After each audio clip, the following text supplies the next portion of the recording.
Il existe peut-être, à cet instant précis, un nouveau prédateur installé à quelques rues de chez vous. Et presque personne ne s'en est rendu compte. En avril 2007, dans le centre de Chicago, un animal sauvage franchit la porte d'un restaurant de sandwich en pleine heure de pointe. Il traverse la salle bondée de clients sans se presser et grimpe directement dans le réfrigérateur à boissons resté ouvert. Il s'allonge parmi les bouteilles et reste là, immobile pendant presque une heure, observant la pièce. Le personnel appelle à l'aide. L'animal ne panique pas. Il ne grogne pas. Il ne tente même pas de fuir. Il vient d'entrer dans la troisième plus grande ville des États-Unis, en plein jour, devant des dizaines de témoins, et il a simplement décidé que ce réfrigérateur ferait l'affaire. Les chaînes locales en font un fait divers amusant, une bête perdue, un clip pour la fin du journal. Mais ce n'était ni perdu, ni drôle. Une spécialiste du comportement animal qualifiera plus tard cette scène d'aberrante, un mot fort pour décrire un fait pourtant simple. Un prédateur sauvage ne reste jamais à 2 mètres d'une foule sans une once de peur. Sauf que celui-ci l'a fait, parce que l'animal couché dans ce réfrigérateur n'était plus tout à fait celui que tout le monde croyait reconnaître. Ce qui s'est glissé ce jour-là dans ce magasin n'était pas perdu. C'était déjà autre chose. Et cette chose avait commencé à coloniser le pays depuis des décennies, sans que presque personne ne s'en aperçoive. Ce ne serait qu'une curiosité isolée si l'animal de Chicago était seul. Il ne l'est pas. Il fait partie de plusieurs millions. On estime aujourd'hui jusqu'à 2000 individus dans la seule région métropolitaine de Chicago. Un couple a élu domicile pour élever ses petits en plein cœur de Central Park à Manhattan. D'autres élèvent à leur portée dans le parc de Rock Creek à Washington, chassent dans les canyons de Los Angeles ou traversent les coulées vertes de Denver, Seattle et Atlanta une fois la nuit tombée. Pendant longtemps, cette cohabitation a semblé presque pacifique. Puis, en 2025, le ton a changé dans plusieurs villes à la fois. À Bellevue, dans l'État de Washington, 5 attaques ont été recensées en une seule semaine, dont une où un enfant a été mordu à la main devant son arrêt de bus. À Atlantic Beach, en Floride, un individu soupçonné d'avoir multiplié les attaques sur des habitants a fini abattu par la police. À Seattle, dans l'arboretum de Washington Park, un animal devenu si à l'aise avec la présence humaine qu'il volait la veste d'une passante et s'en prenait à un chien en laisse a fini capturé puis euthanasié.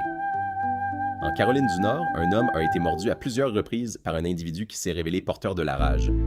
Ce ne sont pas des incidents isolés, ce sont les signaux d'un comportement qui s'éloigne de tout ce que la science attendait de cette espèce.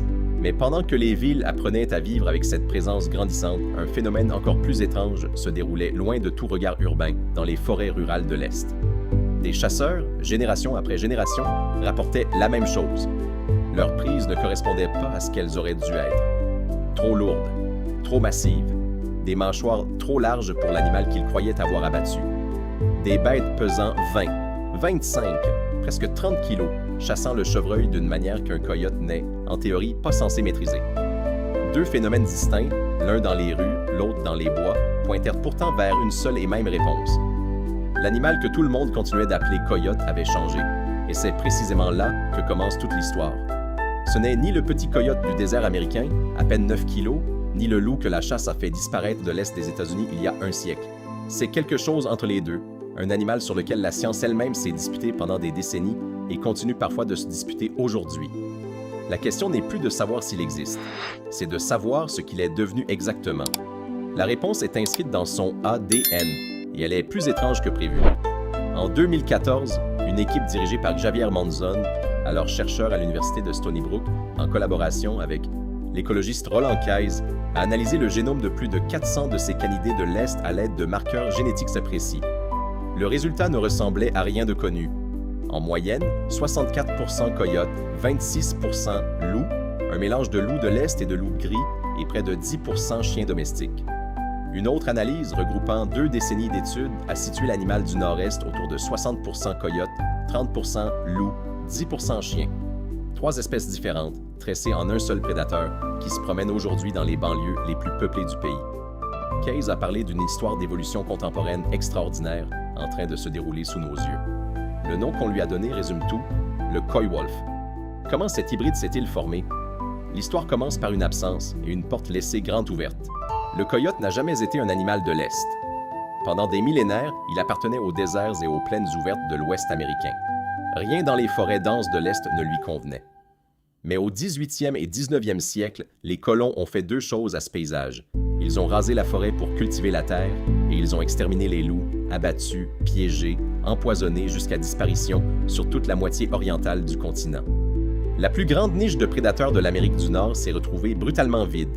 Vers 1900, le coyote a commencé à s'y engouffrer. Son expansion a contourné les Grands Lacs, et sur la route nord, en remontant vers l'Ontario, les coyotes en pleine progression sont tombés sur les derniers survivants des loups de l'Est, ceux-là même que la chasse avait éliminés partout ailleurs. Une population résiduelle, sans coyotes propres à elle, avec très peu de partenaires restants. Alors ils se sont reproduits avec les nouveaux arrivants. Les gènes du loup se sont déversés dans la lignée du coyote. Des gènes de chiens se sont ajoutés en chemin, venus des chiens errants qui suivaient l'installation humaine. Et l'animal qui en est sorti n'était plus celui qui était entré. Plus grand, plus audacieux, plus adaptable, il a balayé la Nouvelle-Angleterre et l'Atlantique moyen, atteignant le Maine dès les années 1930, occupant exactement la place que le loup avait laissée vacante. La forêt n'avait pas changé. Un nouveau prédateur venait tout simplement d'être assemblé pour l'occuper. Ce qui rend cet animal si redoutablement efficace, c'est qu'il a hérité du meilleur de ses trois ancêtres. Du loup, il tient sa taille et sa capacité à chasser de grandes proies en groupe familial. Du chien, une tolérance au bruit, au bitume, à la présence humaine constante. Et du coyote, cette adaptabilité brute qui lui permet d'exploiter presque n'importe quel territoire sur Terre. Les chiffres confirment cette transformation. Un coyote de l'Est pèse en moyenne le double d'un coyote de l'Ouest, entre 14 et 23 kg, et les individus exceptionnels grimpent encore plus haut. Un mâle de 37 kg a été abattu à Terre-Neuve en 2012. Ses oreilles et sa queue sont plus courtes, mieux adaptées à la forêt dense qu'au désert ouvert. Il chasse le chevreuil en binôme, en relais, et une seule famille peut consommer environ 270 kg de venaison par an. Dans les Adirondacks, en Nouvelle-Angleterre, dans tout le nord-est rural, ce prédateur hybride occupe désormais le sommet de la chaîne alimentaire, assis dans le fauteuil dont le loup gris avait été chassé, mangeant à peu près le même repas. Mais ce qui s'est joué sur le continent nord-américain n'était qu'un début, et la conquête, elle, continue encore aujourd'hui. L'ampleur de cette progression est difficile à croire. En 2018, les chercheurs Roland Case et James Odie ont reconstitué l'histoire complète de l'espèce à partir de plus de 12 000 relevés, et l'image qui en ressort est celle d'une des expansions territoriales les plus rapides et les plus vastes, jamais réalisées par un grand prédateur. Un animal originaire des déserts de l'Ouest occupe aujourd'hui les 49 États continentaux, de l'Alaska au Maine. Il a traversé la glace de mer pour coloniser l'île de Terre-Neuve. Il a parcouru toute l'Amérique centrale et franchi le canal de Panama. Des pièges photographiques l'enregistrent. Désormais à la lisière du Darien, dernière barrière sauvage avant l'Amérique du Sud, un continent que son espèce n'a jamais foulé. Et le sens inverse est tout aussi fascinant. Tandis que cet hybride avance vers le sud, un autre petit prédateur sud-américain, le renard crabière, progresse vers le nord, ayant déjà traversé le Panama depuis la fin des années 1990. Deux continents s'échangent leurs carnivores en temps réel. Sur les images prises près du Darien, une femelle porte une blessure qui ressemble à une griffure de jaguar, preuve que la traversée n'est pas sans danger. Certains chercheurs estiment que si la barrière forestière venait à céder, l'animal pourrait, en quelques siècles, atteindre le sud de l'Argentine. Tout cela en à peine un siècle, pendant que la grande majorité des mammifères de la planète disparaissaient. Comme l'a résumé Case, ce prédateur prospère à l'ère humaine précisément au moment où presque rien d'autre n'y arrive. Et l'expansion urbaine continue elle aussi. Le couple installé à Central Park, surnommé Roméo et Juliette par les photographes qui le suivent, a rejoint Manhattan en descendant depuis les comtés voisins, en longeant des voies ferrées, jusqu'à élever ses petits à 2 pas d'un théâtre dédié à Shakespeare, sur l'île la plus surveillée de la planète, ce qui rend cet animal presque invisible. Ce n'est pas sa rareté, c'est l'inverse. Il est partout, et personne ne le regarde vraiment. À Chicago, ces animaux occupent les quartiers les plus denses, tout en évitant presque totalement le contact humain. Ils se déplacent la nuit, longent les voies ferrées, s'installent dans les cimetières, les terrains de golf, les terrains vagues derrière les centres commerciaux. Des millions de personnes qui n'en ont jamais consciemment vu, un vivant à quelques rues d'un nouveau prédateur. Et pourtant, malgré toutes ces preuves, un débat continue de diviser les scientifiques eux-mêmes. Un débat qui ne porte pas sur les faits, mais sur un mot. Le scepticisme ici n'est pas absurde. La question n'est pas où sont les preuves, elles sont partout, mais plutôt « et alors ?»